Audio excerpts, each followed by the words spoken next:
Want to welcome everybody to Living the Christ Radio Ministries of Pastor Rashid Fahey and Anthony Burrell. I'm the man behind the microphone, Big Man Kelly. Now, you know, Pastor Rashid, you know he was live when you yawned. I'm just saying. My bad. Hey, that's all right. That's how you know we all the way live. We are all the way live. My apologies. I'm sorry, y'all. Hey, it's all good. It's all good. You know, I wanted to jump right in because here's some interesting news that I've been hearing about it, and I heard a little bit more about it on National Public Radio, the local NPR station. Top Democrat in Florida State Senate says his party is dead and registers as an independent. Jason Pizzo, who was the former head of the Democratic Party here. I've met Jason a couple times. Nice guy. Definitely, I would definitely say that he's had the heart of the Democratic Party, in my opinion. Again, that's just me. But has now registered as an independent. Well, I can't say I'm surprised at that, really, because it's a lot easier to turn a corner than it is to try to clean the street. And what these guys need to be doing is finding a way to become relevant in their own eyes. What is it that it's going to take to make them dig in and stop trying to build up this culture of hopelessness? Is the party not in the shape it ought to be, or we would like to have it to be without question? But to abandon both now, to me, that shows a lack of fortitude and of character. Mhm. So, you, as an independent, you're going to be doing what? Does that mean you're going to be voting as you wish or as the party wishes? Does that mean that there are certainly votes that we can't depend on you for the development of strategy? Are you abandoning that? What does that mean? And if you're going to leave, my head is, if you're going to leave, just leave. Don't break windows as you go out the door. If your head is that the party does not do and is not doing what you'd like to see it do, and you don't see a way to make that happen, okay, but don't sling mud as you go. I mean, because you certainly were a part of the effort that led to this defeat in the presidential election, and you certainly have been part of building whatever it is the Democratic Party is seen as. That's where I'm at with that. So here's the thing. You know, he's. I'm trying to read the articles because I did hear again. I listened to the article on WLRN, and I'm actually pulling up NBC News right now, putting up the article. This is what he says. Here's the issue: the Democratic Party in Florida is dead. Pizzo said in his remarks on the Senate floor. He said that he had sent a voter registration form to change his party affiliation to no party affiliation. Pizzo says the state's political system resembled the infighting power struggles, corruption, and decline of civic virtue that pervade and eventually ushered in the fall of Rome. End of quote. Well, I think that's hyperbole for one thing, and for another, people speak as if the Republican Party is absolutely faultless and in whatever it's doing because of um, what happened in the presidential election. What happened for the Republicans was the perfect storm, in that the economy grabbed everybody's mind. Um, there were things beyond the control of Joe Biden. Um, for example, at our port in Los Angeles, remember when we had all those ships piled up and they couldn't unload? Yeah, Um, products in there there. were just a number of things. that put together, as I said, this perfect storm for folk. And now we are 100 days in, and we're seeing that the things he promised to do, he's not going to be able to do. He walked around the campaign talking about he was going to bring peace to the Ukraine uh, Hmm. in a day, and and of course that's not happening. Now he's talking about abandoning ship. Rubio was on over the weekend talking about, they were going to make a decision this week about whether or not they would continue their peace effort.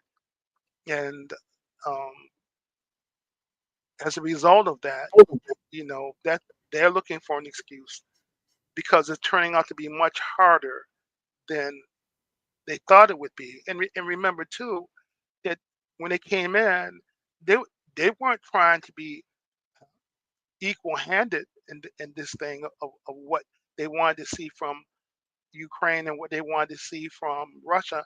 They were building up Vladimir Putin. They were talking about, he didn't start it. Um, he's ready for peace and all of that nonsense that was not true. And despite the fact that Putin has never kept a signed treaty, never with anyone, they still want to pretend like um, he was wanting to be um, at peace. He wanted to stop it, and he doesn't. He doesn't politically recognize Ukraine. He is wanting to bring it back into the Soviet Union as geographically part of the Soviet Union. And Trump has supported that, has supported his authoritarian intentions, whatever he's done. And as a result of that, he's thinking that he doesn't have to do anything. That's just the reality. And we're seeing, Right. because one thing he's become is a master at misdirection plays. While he's Right. talking about Ukraine, he has already begun to dismantle the African American Museum. He has sent back items that had been donated, pieces of the lunch counter. He has sent back books. He they're saying that, well, when the agreements to loan um, come to an end, we're telling people that they can come back. I've read a couple of the letters. He's got they got plenty of game. They are effectively dismantling uh, the museum and some of the artifacts that are there to undervalue it. He's Hmm. doing that. He in Alabama, where the water system, especially in Lowndes County, and Lowndes County is a very important part of our history. It was in Lowndes County that Hmm. Marion Barry, when he was working for SNCC, would walk those roads by himself late at night for voter registration. Now I know he did some stuff toward the end of his life that put him in disrepute with a lot of us, but during the civil rights movement, he was one of those who was an authentic hero Well, in Lowndes the County.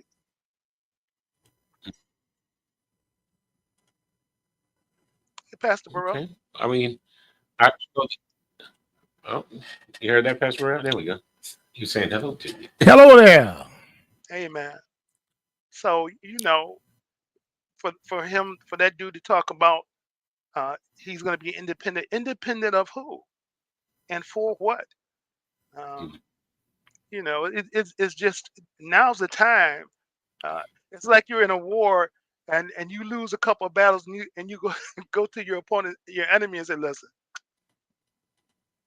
I'm stepping back. I'm just gonna sit on the sidelines and watch. I'm not gonna be a part of this. And here's my rifle and here are my bullets. And I need to let you know my intention is just to be an observer, because that's basically what he's talking about doing. And to see these guys begin to move like that, to me, is both disheartening and disgusting. I mean, you in a fight now you want to stop fighting because it's not going the way it was. The one thing that Ukraine soldiers have showed us is if you're ready to fight, if you're gonna fight, you can win some battles.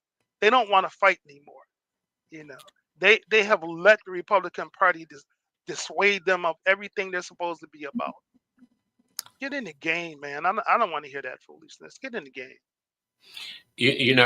There was the reports came out. The president's first 100 days. And I know I'm paraphrasing, but this has been reported on all of the news channels and media that he has had one of the lowest ratings of any president in almost 80 years. Yeah. 142 executive orders. Mhm. Yeah. So he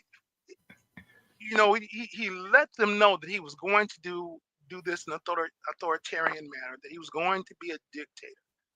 And he has pushed the Supreme Court uh, into the dark. He has challenged Congress in every way possible. Um, he is now challenging the authenticity and the educational capabilities of colleges because he disagrees with them philosophically. He has decided that the local governments all need to follow the example of Florida's um, governor and join our police forces with ICE and become a serious part of that effort. Mm. Now, my position on immigration is that they that needs to be done legally. I, I just believe that that's the way it needs to go, and that I understand people want to come to this country for the possibilities in education, jobs, and in the future. But America has Americans who need all kinds of assistance also. So if you're going to come, I welcome you, but you got to come in the right way. I do believe in his effort to shut down, Trump's effort to shut down uh, the border is understandable, but I don't believe he should make children victims and mothers. And I don't believe that this should happen without due process.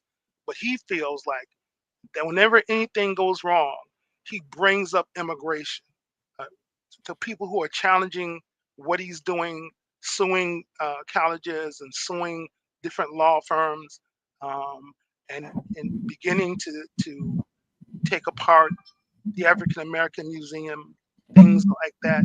But nobody is saying anything about that because he's got them hung up on that border, and we're going to pay the cost.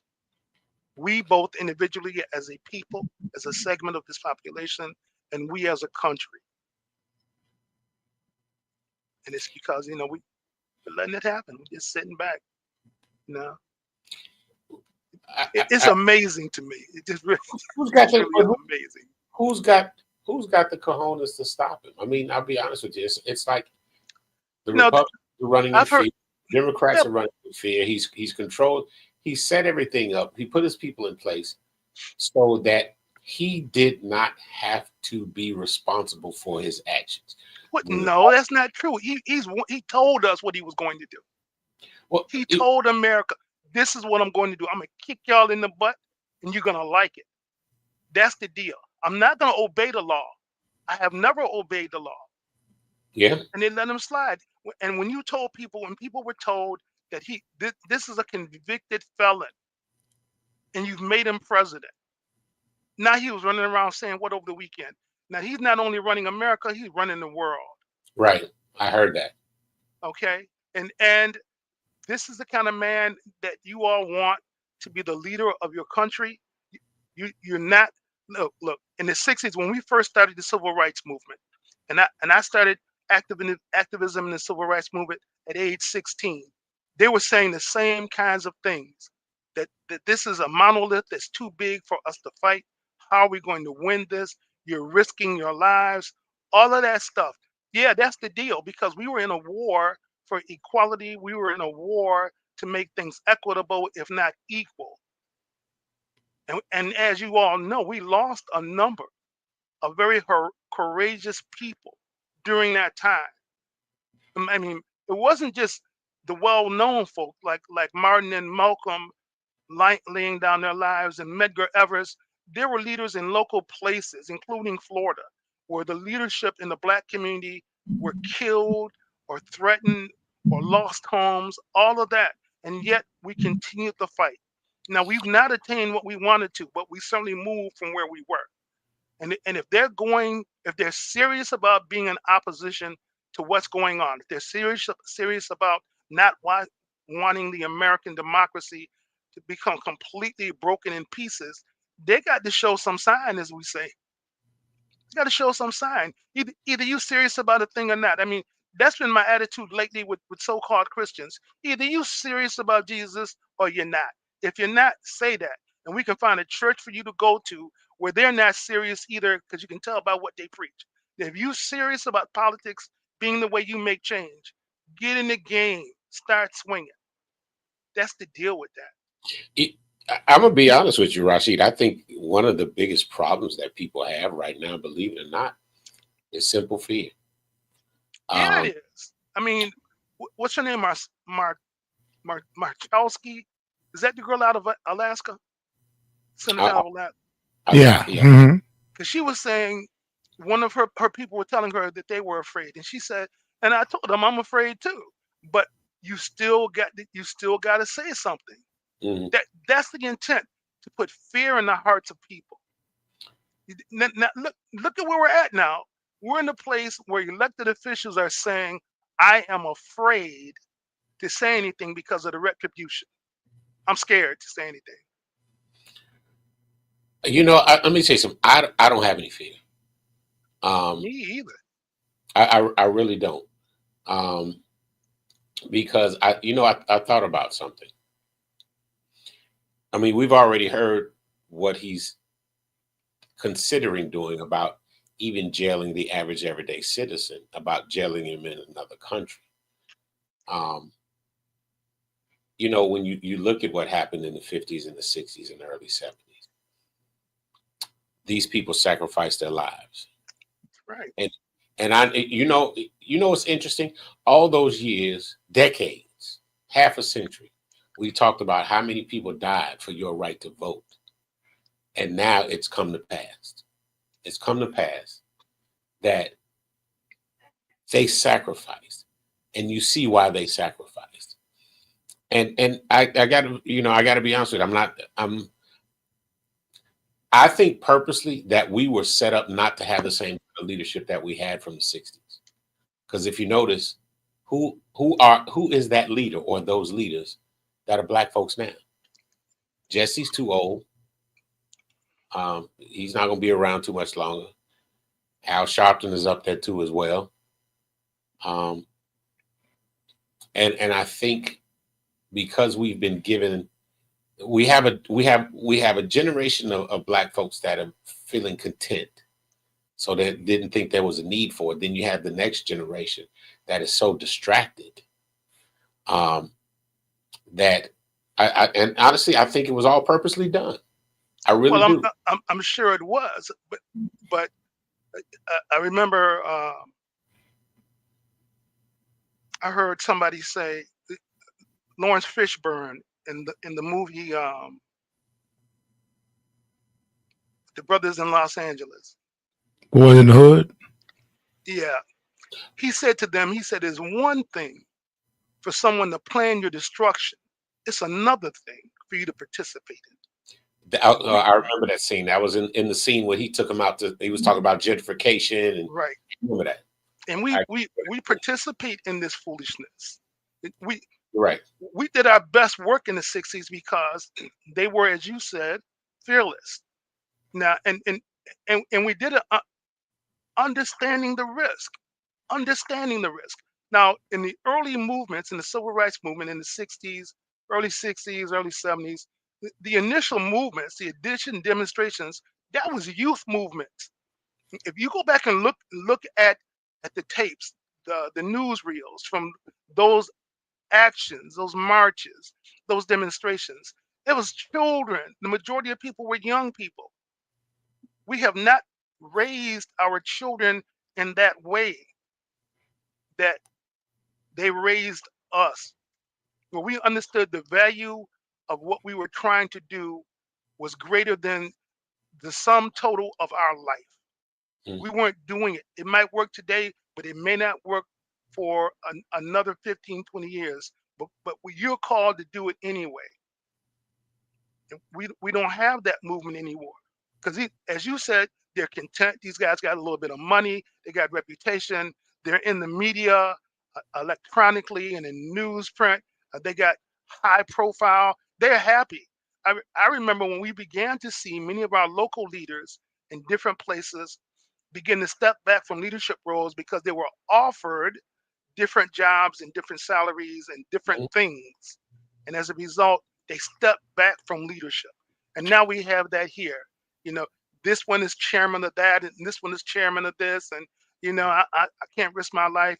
Uh, who's really been successful at that has been the good governor of Florida. Man, he knows how to offer him some money. And they take it. Okay? They take it. Uh, John Jones says there's more for children to do. Social media and cell phones. There is still an opportunity for us to do directed activity. There is still an opportunity for us to be in charge of our children's minds. There's still opportunity for that. There are no excuses. There are no excuses. Either we are in the game or we're not. It's like when you get to heaven, and when you get to the judgment day, and the Lord says to you, "I never knew you," and you say, "Well, I was in church, I tithed, I was in the choir, I did food, all of that." Yeah, but you did that stuff for yourself. You didn't do it for the Lord. Why would he say, "I never knew you" when you've been a church member? Why would we try to make these excuses up for why our children have not been involved in the activities they should? And of course, a piece of that is on the parents. When Mandela was 9, 10 months old and I was going to meetings, I took him with me. I put him in those baby cradles. He went to more meetings than most adults I knew. So it's a question of us. What are we going to do?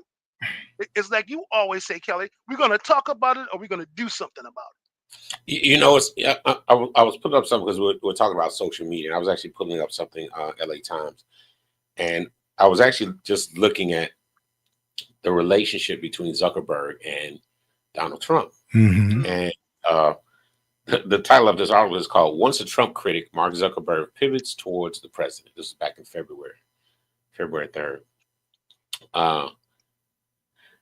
At the time, Zuckerberg and other tech leaders have gone out of their way to position themselves in the president's good graces, knowing that he could help or hinder them in the race to develop artificial intelligence technologies. The change comes as Meta is surging financially. I don't know, bro. But you know what's been interesting is, and I'm sure, well, I don't know. Let me just say this, but I haven't seen Zuckerberg at the forefront with Trump.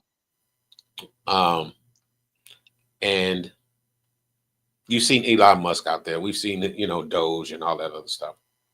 So I still think with the power that social media has, that it gives you the opportunity for change. Yep. No question. But you have to break from the mindset of the obstructions.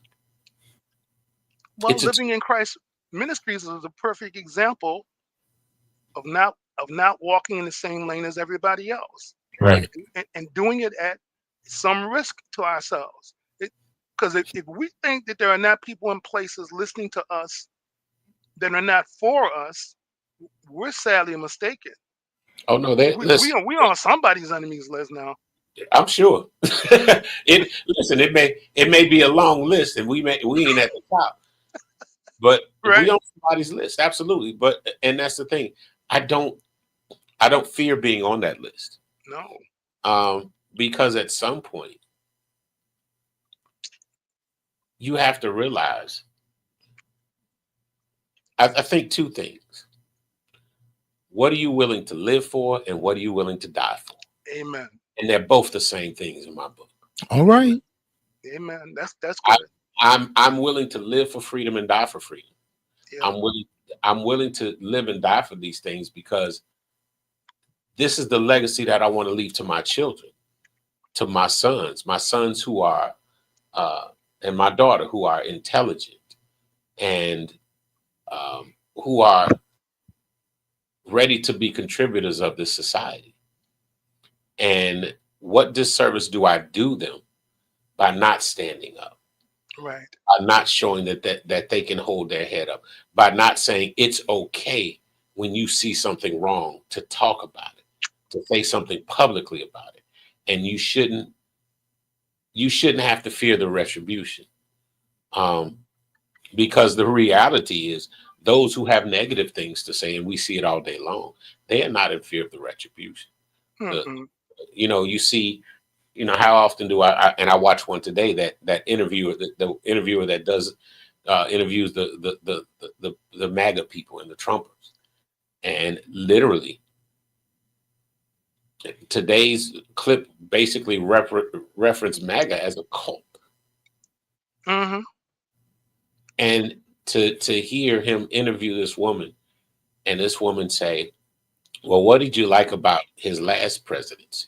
Well, I liked everything about the presidency. Well, can you name something specific? Well, I can't think of nothing specific, but I liked everything about his presidency. Well, what do you think about his current presidency? Well, I like everything about his presidency. Can you name something specific?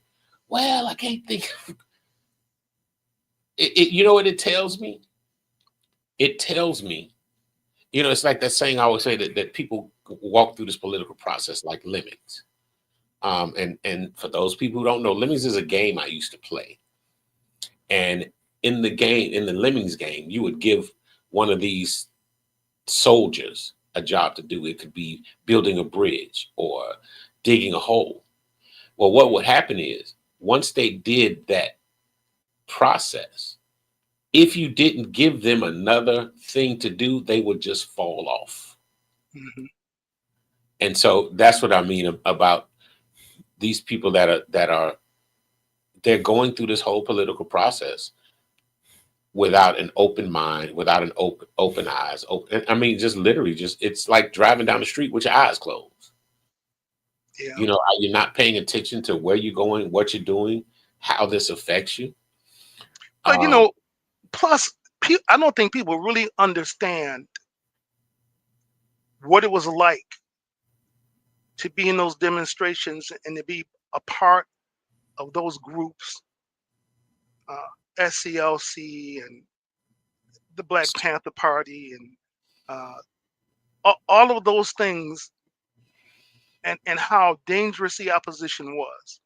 It wasn't just you were marching and people were lining the street saying ugly things to you, or maybe tossing a bottle here and there.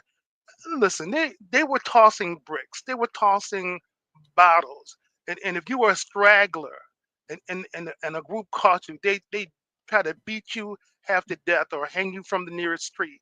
It was a very perilous time, a very perilous time.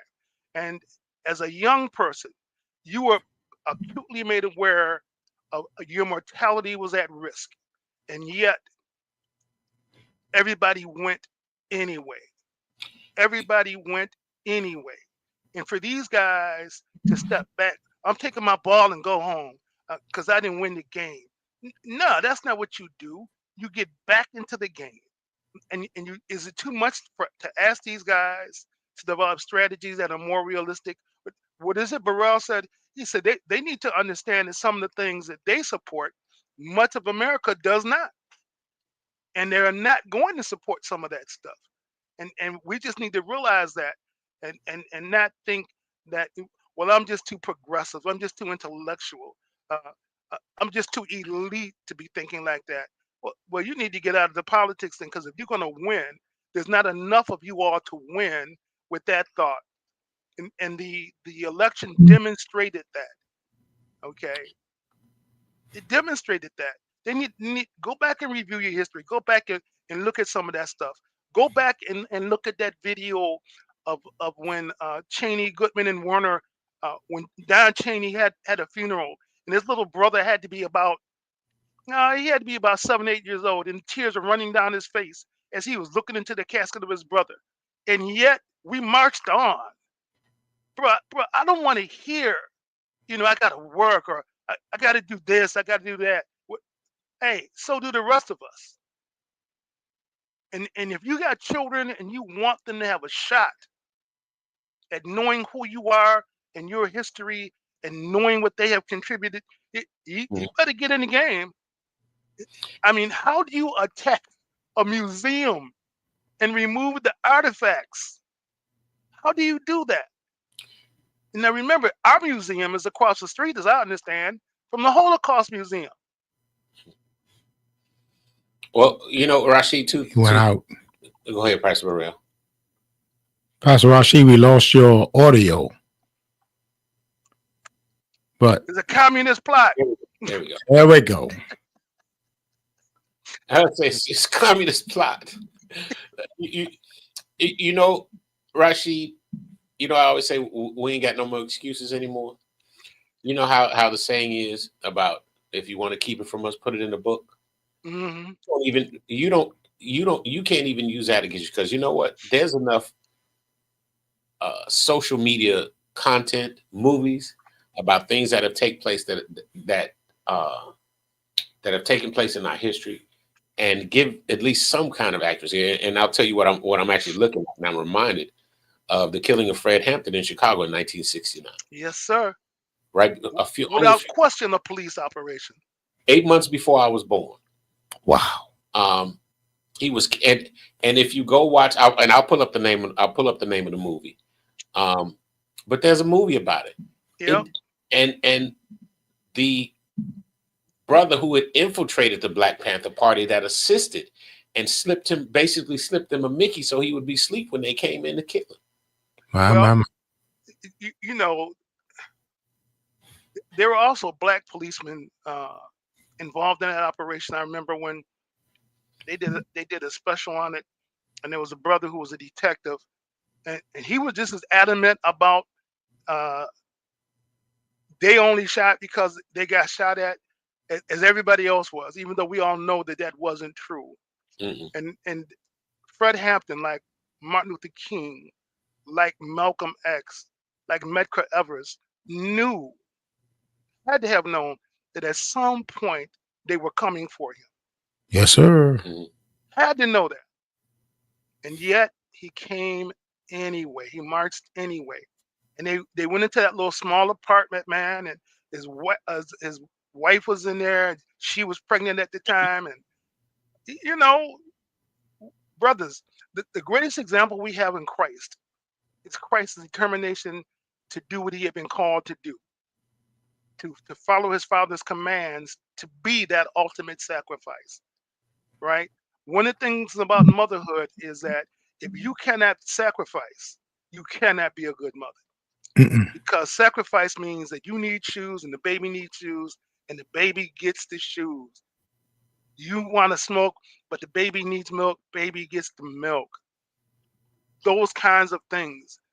We're so, and not just our people, but much in America is just so selfish now that we don't care about other people. And they play off of that. Mm.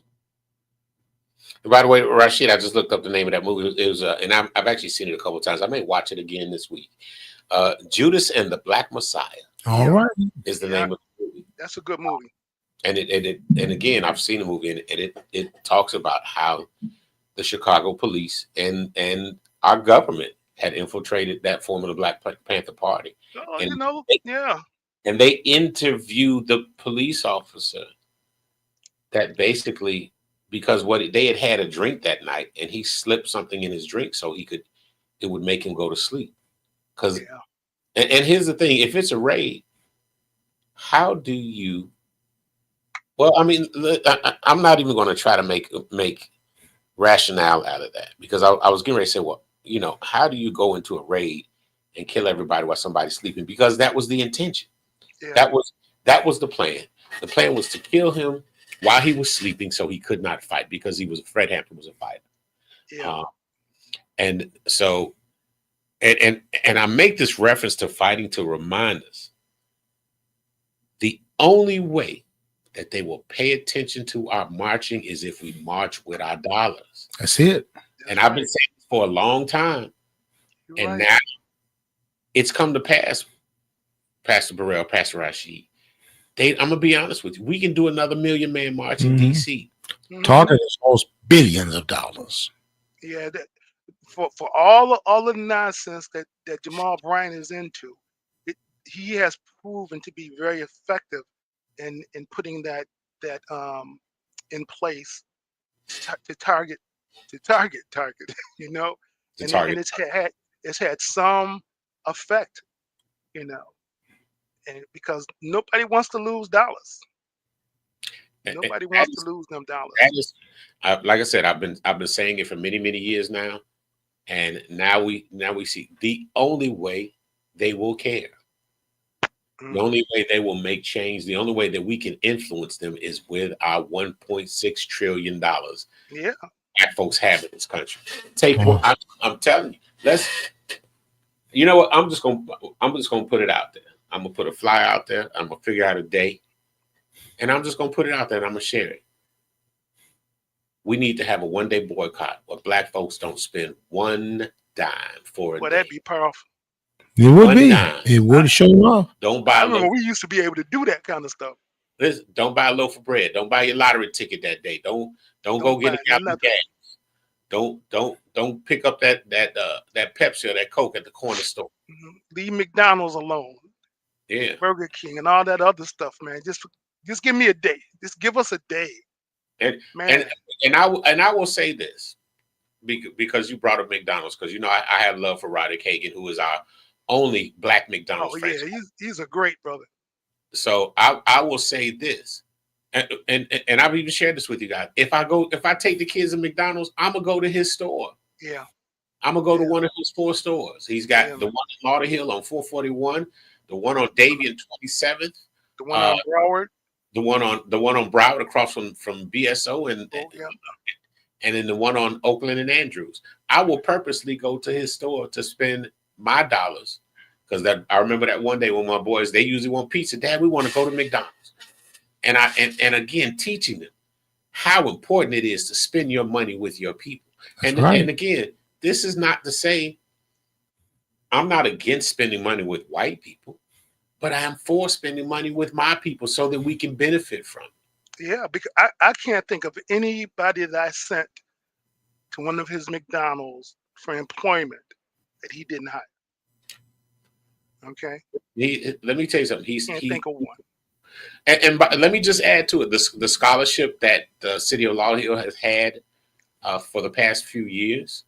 I want to thank him because I was part of the process that scholarship has matching funds. Yeah, All right. It started out as a $5,000 scholarship. It's now a $10,000 scholarship, yeah, named after his parents. yeah. Who's still Because his here. daddy is a serious brother. Oh yeah, dad. Dad came here, and let me tell you something. I'll even tell you a part of the story, man. Dad was set up for failure. Yeah, One of the first stores that they had, which is not even a McDonald's anymore, is the one on, was that 9th Avenue? hmm, It was just north of 19th Street. Is that yeah, I think is that 9th Avenue? I think that is, or whatever. It's either 9th Avenue, Power Line, whatever that street. But that was one of his first stores, and that store didn't survive. But luckily, he was able to buy other stores, and then once that store closed, he was able to open the other stores. But he was given a franchise that was failing. My. He yeah. was Because all McDonald's are not automatically successful. right. Because I worked at McDonald's, and they can make it difficult for you to run your store. I mean, when those trucks pull up, they can either let you do that in a timely fashion and say, "Well, we need all the money now." Oh no, they listen. They take it out now. It ain't even cutting the check. McDonald's get that money off the register. I know Yeah. you're right. Um, So, because when I was working for them, they would Herb Washington. You remember Herb Washington from Oakland A's? He had been mhm. an Olympic sprinter, and the owner of the A's hired him just to steal bases. Mm. And Herb took his money. He's still in Rochester. He must have about 5 McDonald's now. Mhm. And he opened up one, and there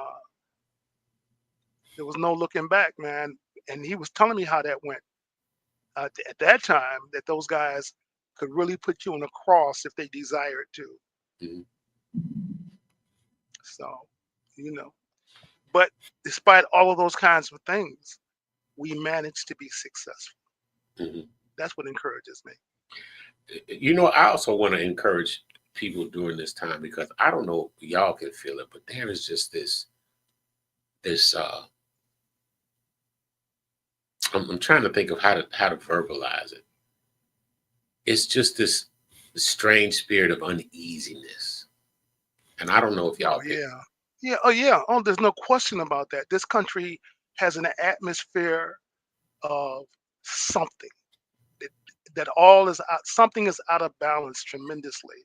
Right. Uh, all is not right, and you can just feel it. There is so much dispute. There is so much uh, argument. There's so much of everything that causes issues with us all over the country. You know, I was telling people that even in the days of segregation, um, you did not feel this kind of unease. Mhm. That you're feeling now. You know, and because see, the system can work for you or against you. Over the weekend we're watching the NFL draft. I'm watching Shador Sanders, and Mm. I'm watching him, and I'm saying, all right, I'm gonna give y'all the first day. Y'all don't want to make him number one, number two, okay. But when I saw him fall all the way to the 5th round and become the 155th selection, I said, this ain't nothing but a conspiracy. They can say what they want to say. Listen, it ain't no conspiracy, Rashid. That's the good old boys flexing their power. That's right. Yeah, and a conspiracy, because this is not the first time that's happened. Do you guys ever remember? No, you probably don't remember. Charlie Ward played at Florida. Yeah. New Won the head coach Heisman. Bam. Won the Heisman that year. Who drafted him in the NFL draft? Nobody. And he was such a gifted athlete, he went on to play for the New York Knicks for several years. Nobody, the Heisman Trophy winner, they didn't draft him. Okay. Didn't Sanders' son decline the draft? No, he declined to go to the what do you call it? Where they go work out for him. The combine. No, combine. I actually saw it. He declined to go to the Senior Bowl, but No, so did Cam. Cam decline. didn't go to the. Cam didn't go to that. Cam No, didn't go to the. he denied taking his draft pick. Matter of fact, he made reference to it. I saw this personally. He made reference to saying Cleveland is so bad. That's why. Matter of fact, he said LeBron Diddy James left. See what's going on here? How many other years ago? 20 years. When Archie Manning did that with his boys. Yes, he did. Yes, he did. Yeah, with Peyton and Eli. He did that with his boys. It was all right.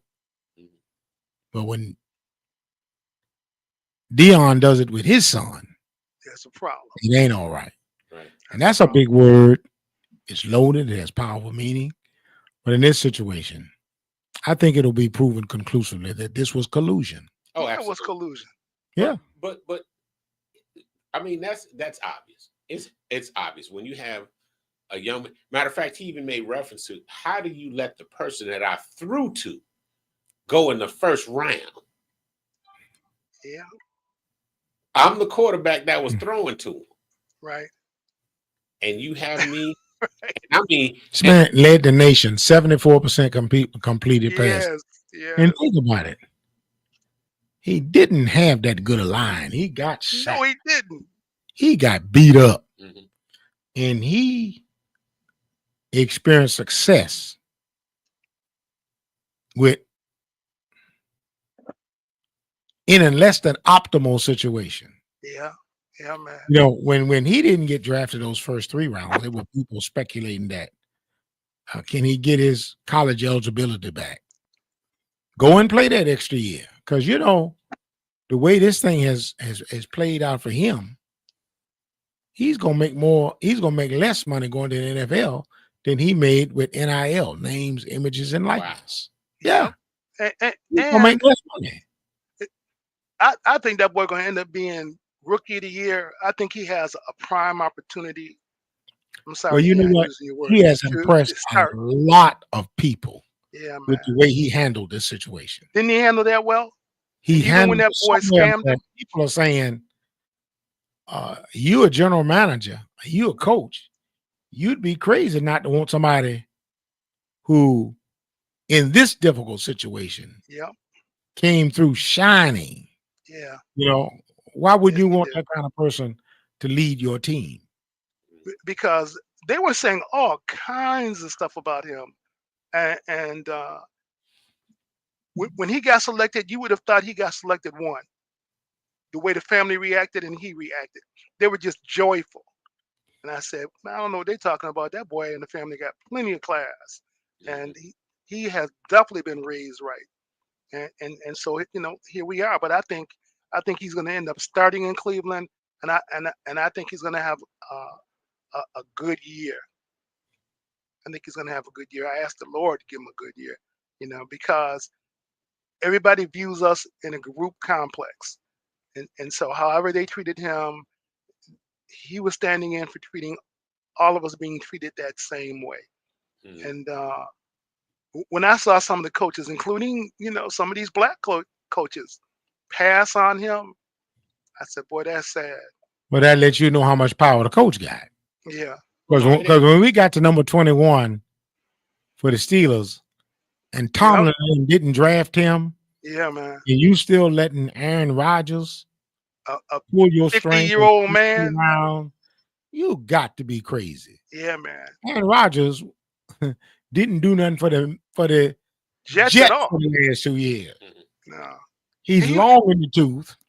Yeah, His best days are behind him. no question. You say what you want to, but when all is said and done, football is a business. Yes, it is. It's a business, and but it's still run by the good old boys. Let's be honest. but Aaron Rodgers' best days are behind him, and like anyone else, he'd have to be in the absolute right situation. And Pittsburgh is not it. The New York Jets supposedly had this wonderful defense, and they had Breece Hall. I'm trying to think who the wide receivers, and then of course they traded and got Devontae Adams. Yeah. Trying to give him weapons that would help him to succeed. Yeah, it's true. You want me to tell you something? This is just another example of how they remind us that they're in charge. Well, you better believe that. Yes, sir, buddy. It's another example of how they remind us. And let's be honest, the biggest two sports in this country.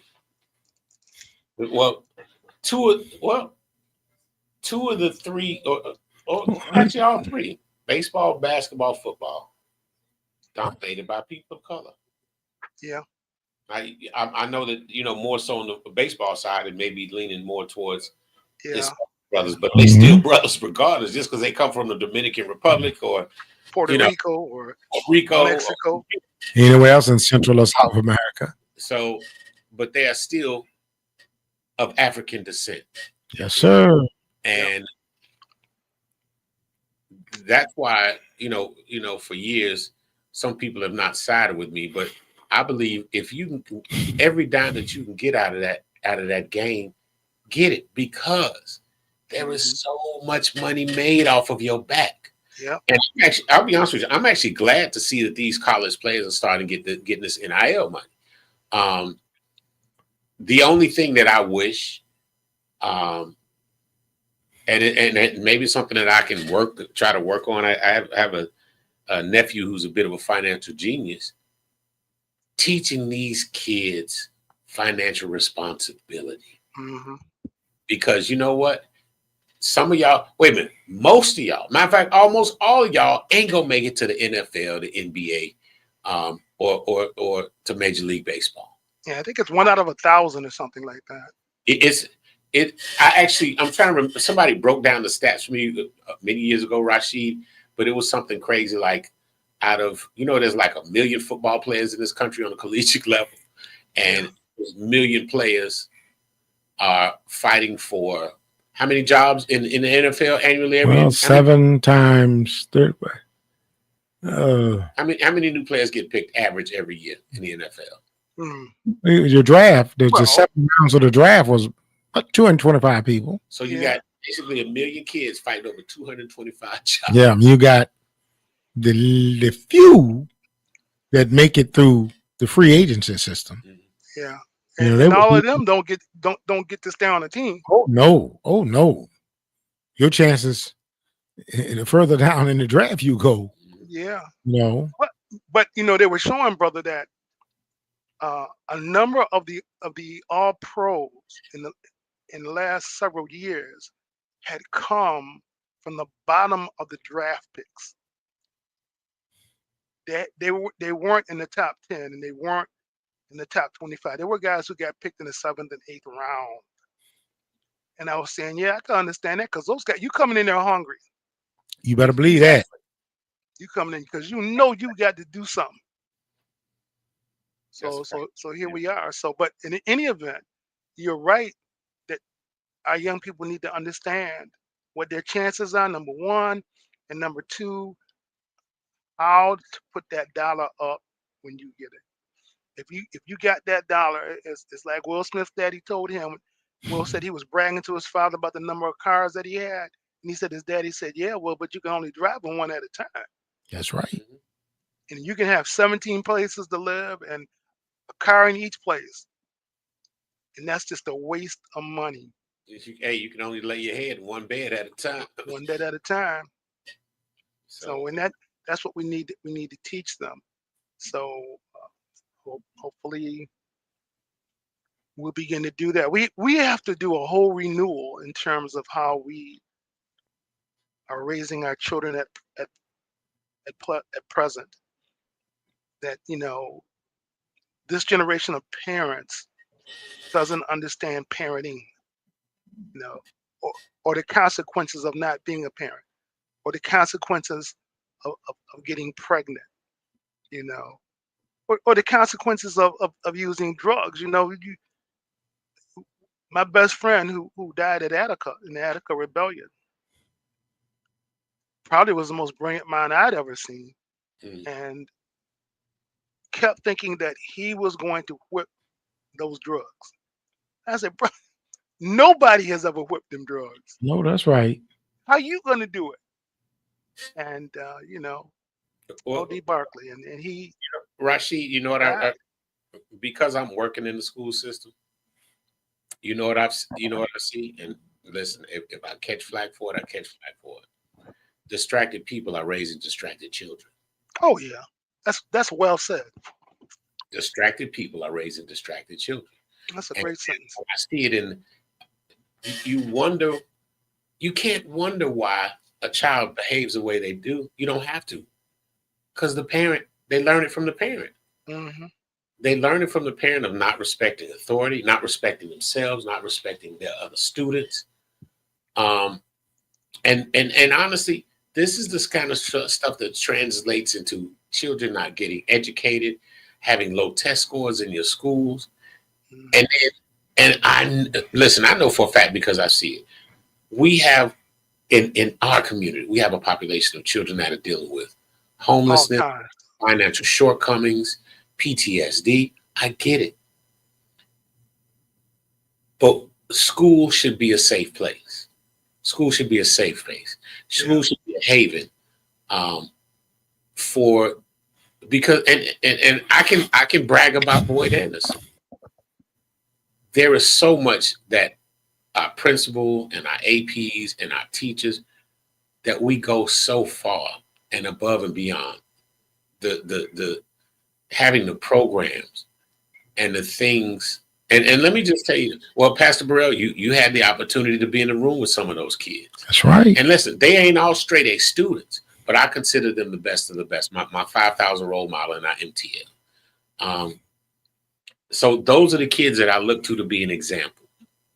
I can't mention a name, but we got a young lady who was in that group that went with us. her family just moved to another area.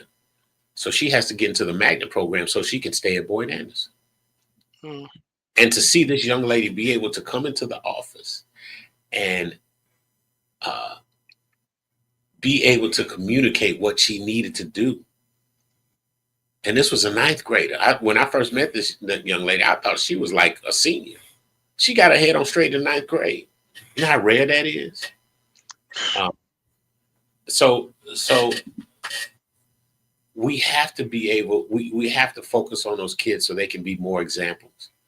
And we need their help showing their friends or colleagues, this is the way we should behave. This is, and getting them to understand that there is a reward for these behaviors and these accomplishments. Mm-hmm. And again, I'm not talking about a bunch of kids that are, this is not going to be the valedictorian, but these are kids that are going to, they're going to be the next possibly doctor, lawyer, electrician, change agent. This is the future. This is literally our future, the next generation that we're raising. And that's crucial. I went to school with a brother that was all everything at every level of basketball, high school, college, junior college, and then 4-year college. Mhm. All everything. I mean, he was miraculous on the court, and I say that understanding that game very well, and having had at that time an ability to do some serious things myself. When we graduated from high school, and when he graduated from college, went to Texas Western, tore that up. He would come to me so I could fill out his work applications. Now, he had gone through 2 years of community college, had gone through 4 years of a university, and he still could not read and write. Have mercy. Have mercy. I used to think about that all the time. You know, I'm like, man, dog, they worked my brother like a mule. He really couldn't dig it until he got much older, how he had brought so much to those universities and those schools and really hadn't received anything from that but adulation. You know, really didn't have skills. And I wonder how he's doing. And his genes were so good that when he had children, his son did the same thing, had the same kind of ability, you know. But we have to really push it, you know. We have to really get them back into the place where, as Elijah Muhammad used to say, key is education. And then as Willie Miles used to say, is educate or die. Because that's the reality. It's educate or die. You know. So anyway, brothers.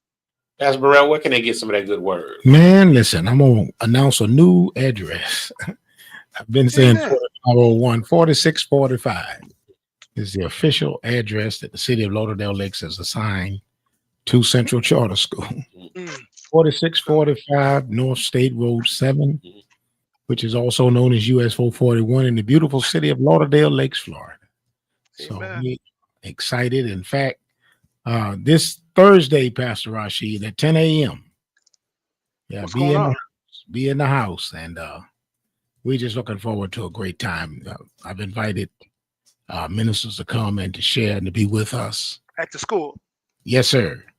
And then we're going to take a tour.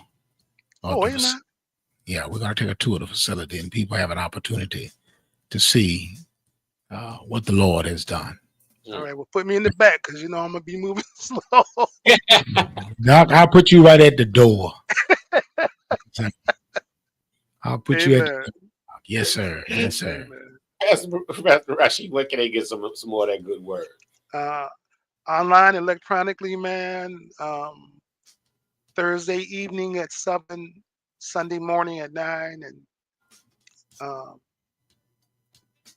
I was thinking the other week when you had asked me this, I hadn't given people my email address, because if you email me, I will make sure you get the link.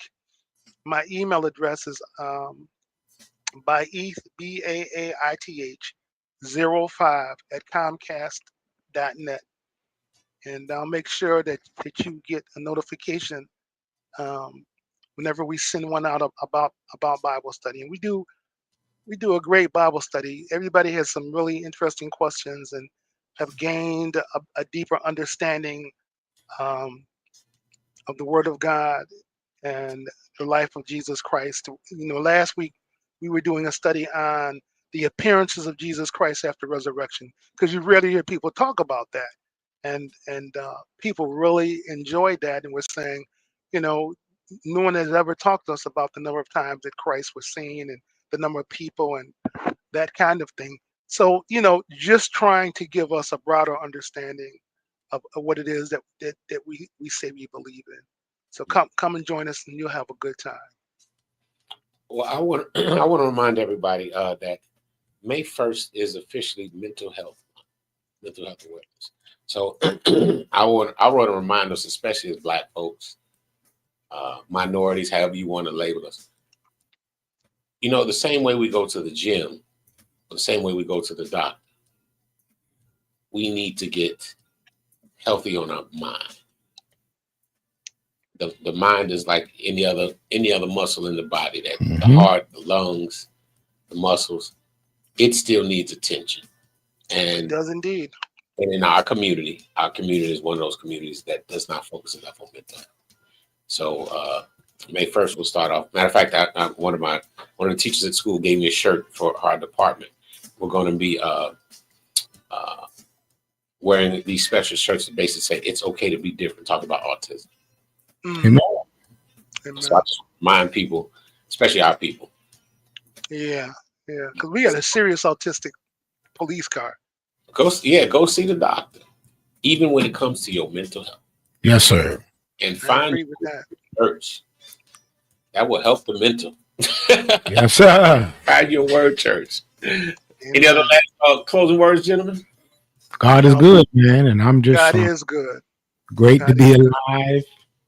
There are many challenges, but the Bible reminds us in Philippians 4:13, I can do all things through Christ, who gives me the strength.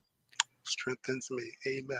And let me tell you, that's encouraging to me today. So I appreciate that. That's a beautiful thing. Living in Christ Ministries with Pastor Rashid Baith and Anthony Brown. I'm the man behind the microphone. Hey, go get you some word. Love you both. All right. Yes, sir. Love you too, Pastor Rashid. Hey, Rashid, I love you. There ain't nothing you can do about it. Ain't nothing you can do about it. I don't want to do nothing. All right, guys. Be blessed. Yes, sir.